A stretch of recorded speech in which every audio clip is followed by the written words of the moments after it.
Assalamualaikum warahmatullahi wabarakatuh.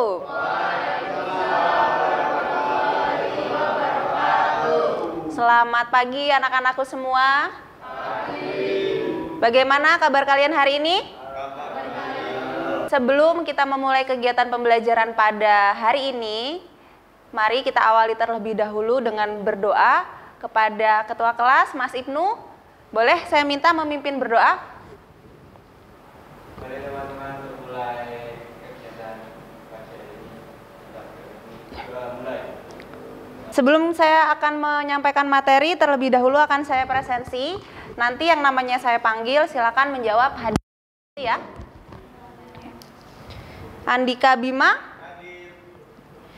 Ahmad Hasta. Tujuan pembelajaran kita pada hari ini bisa kita simak bersama-sama. Yang pertama, peserta didik mampu mengoperasikan web browser melalui kegiatan praktek secara mandiri. Kemudian yang kedua, peserta didik mampu mencari informasi dengan mesin pencari google.com secara mandiri. Yang ketiga, peserta didik mampu menganalisis kebenaran berita melalui kegiatan diskusi kelompok dan presentasi dengan bahasa yang baik dan santun. Kegiatan kita hari ini apa aja sih? Yang pertama, ada apersepsi, kemudian kita lanjutkan dengan diskusi kelompok.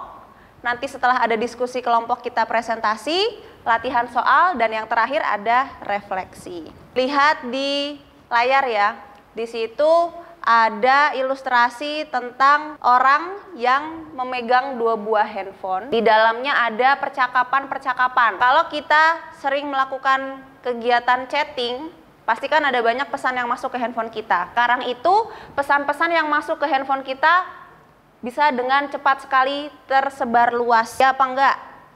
Iya. Caranya gampang apa susah kalau kita mau menyebarluaskan sebuah berita? Gimana caranya?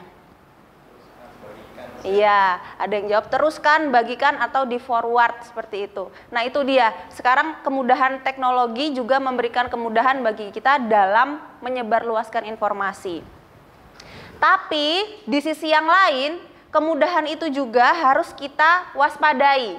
Karena apa? Karena tidak semua berita yang sampai kepada kita lewat handphone itu adalah berita yang betul atau berita yang benar. Harus kita waspadai adanya berita hoax. Betul sekali.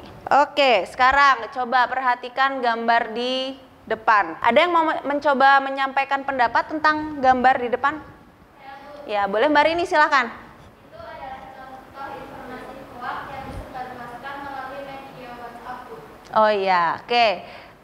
Kenapa kira-kira Mbak Rini bisa menyebutkan kalau itu adalah berita hoax? Kalau dilihat secara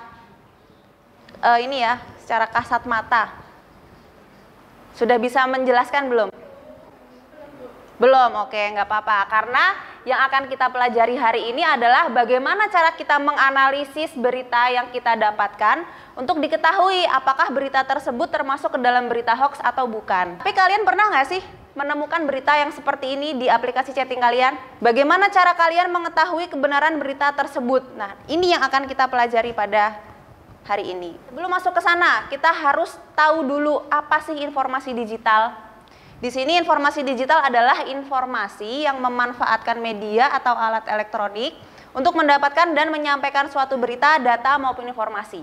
Di sini saya sampaikan contoh jenis-jenis informasi digital yang sering digunakan, yaitu lewat email. Ada yang suka pakai email? Dari informasi digital yang tadi sudah kita sebutkan jenis-jenisnya tadi, ternyata ada loh yang namanya hoax. Nah, di sini hoax itu adalah ancaman baru yang bekerja dengan cara mempengaruhi pikiran manusia atau opini secara massal dalam waktu singkat dengan biaya murah dan sulit dilacak.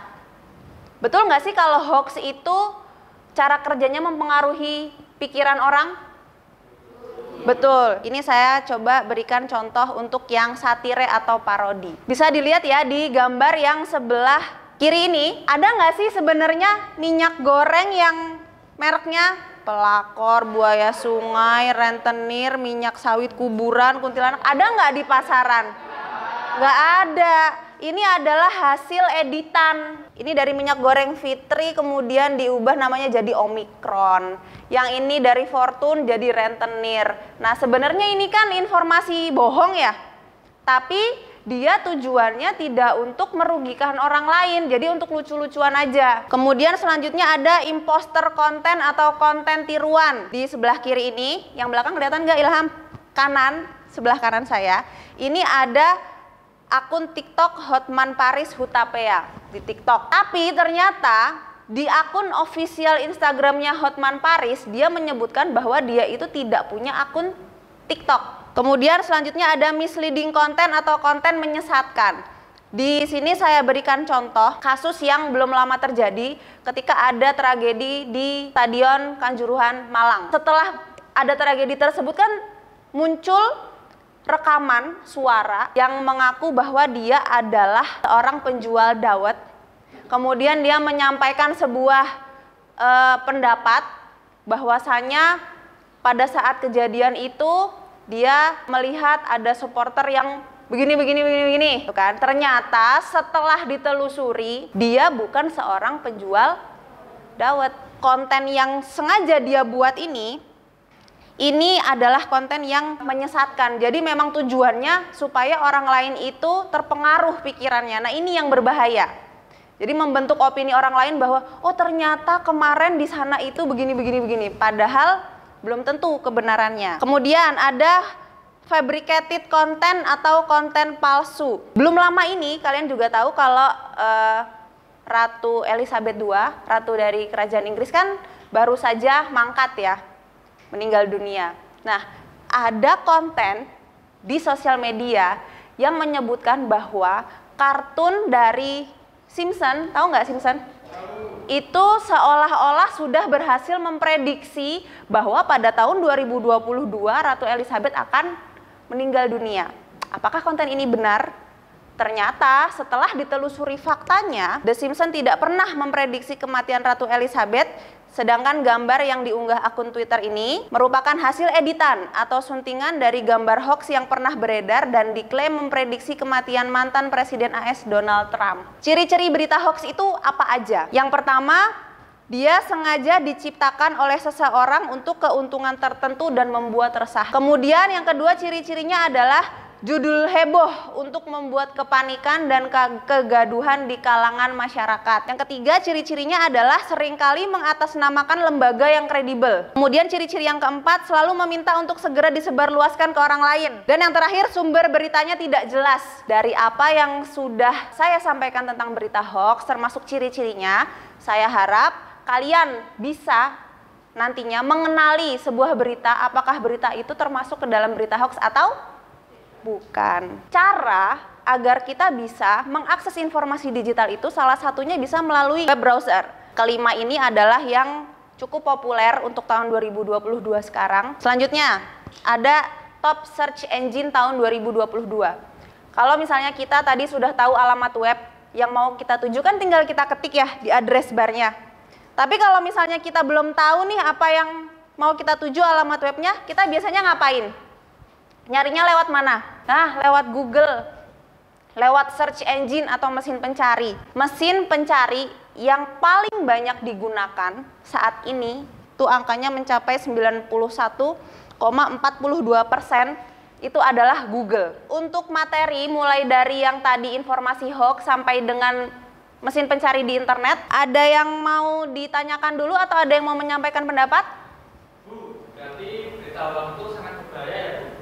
Iya, saya jawab iya, berita hoax sangat berbahaya. Sekarang saya mau tanya, menurut pendapat kalian, gimana cara yang bisa kita lakukan supaya kita bisa terhindar dari informasi hoax? Siapa yang mau coba jawab? Oke, Mbak Linda silahkan. Dengan melakukan cek data tersebut, itu dimulai dari mengecek keaslian informasi dan sumber berita. Oke, menurut teman-teman yang lain yang disampaikan Mbak Linda sudah tepat atau belum?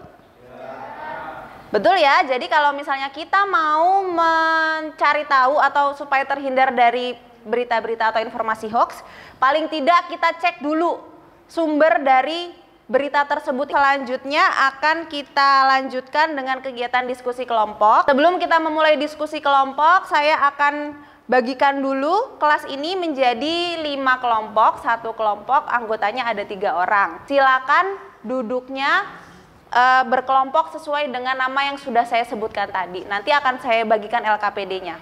Akan saya bagikan lembar kerja, nanti silakan kalian isi di lembar kerja tersebut sambil saya jelaskan instruksinya. Masing-masing kelompok saya minta untuk mencari satu buah berita hoax di internet menggunakan mesin pencari google.com. Kelompok tersebut bertugas menganalisis berita tersebut berdasarkan kriteria yang terdapat pada tabel di bawah ini. Nanti saya akan minta kalian untuk membuat sebuah slide presentasi dan nanti akan saya minta masing-masing kelompok untuk mempresentasikan hasil diskusi kelompoknya.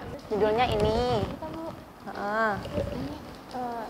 Assalamualaikum warahmatullahi wabarakatuh.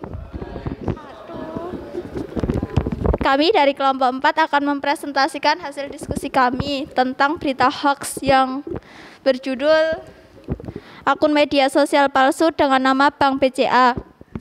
Kelompok kami terdiri dari 3 orang, yaitu Muslihin Fajaryadi, Rini Dwi Astuti, sama Naufal Iqbal Jaki. Sekian presentasi dari kelompok 4. Apa ada pendapat dari teman-teman? Sekian presentasi dari kami. Apabila ada salahnya kami mohon maaf. Saya akhiri. Wassalamualaikum warahmatullahi wabarakatuh. Tidak bisa kita pungkiri ya, di tempat-tempat terutama di pelosok-pelosok daerah yang memang literasi digitalnya belum terlalu tinggi, mereka itu menelan bulat-bulat informasi yang mereka dapatkan. Nah, karena kita yang bersekolah, yang sudah mendapat pendidikan, yang sudah bisa meliterasi digital informasi-informasi yang kita terima, seharusnya kita juga bisa berperan di masyarakat. Kalau ada orang yang contohnya tidak mau divaksin karena hoax yang sudah terlanjur beredar, kita maju, kita jelaskan dengan apa yang sudah kita ketahui. Setelah ini kita akan melakukan latihan soal dengan menggunakan aplikasi Kahoot. Masuk ke halaman kahoot.it. Oke, udah ya, siap ya?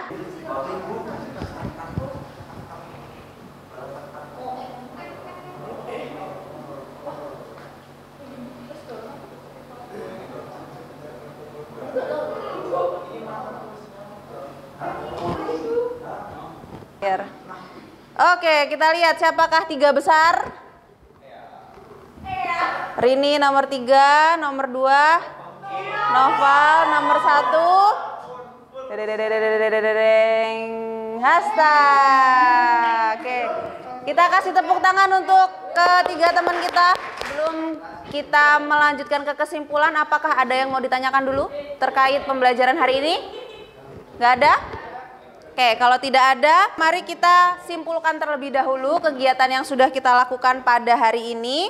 Saya mau tanya sama Mbak Cahya. Mbak Cahya, informasi hoax itu apa? Hoax adalah kabar bohong yang sengaja dibuat untuk mempengaruhi pikiran manusia secara massal dalam waktu singkat dengan biaya murah dan sulit dilacak. Ya, jadi ya itu tadi ya seperti yang sudah disampaikan oleh Mbak Cahya, kabar bohong untuk memanipulasi pikiran orang. Kemudian apa saja sih ciri-ciri berita hoax? Coba Mas Ilham. Ada 5 ciri-ciri berita hoax. Yang pertama, sengaja diciptakan untuk membuat resah. Yang kedua, judul yang heboh dan provokatif. Dan nomor 3, sering mengatasnamakan lembaga kredibel. Yang keempat, selalu meminta untuk disebarluaskan ke orang lain. Dan yang terakhir, nomor 5, sumber berita tidak jelas. Untuk pembelajaran hari ini, saya mau tanya dulu, apakah kalian senang dalam pembelajaran hari ini? Senang. Apakah kegiatan pembelajaran kita dapat kita terapkan dalam kehidupan sehari-hari? Bisa. Apakah kalian sudah menguasai materi pembelajaran pada hari ini? Sudah. Apakah kalian sudah melaksanakan tugas praktek maupun individunya dengan baik? Sudah. Kalau belum nggak apa-apa, nanti kita bisa perbaiki di pertemuan selanjutnya.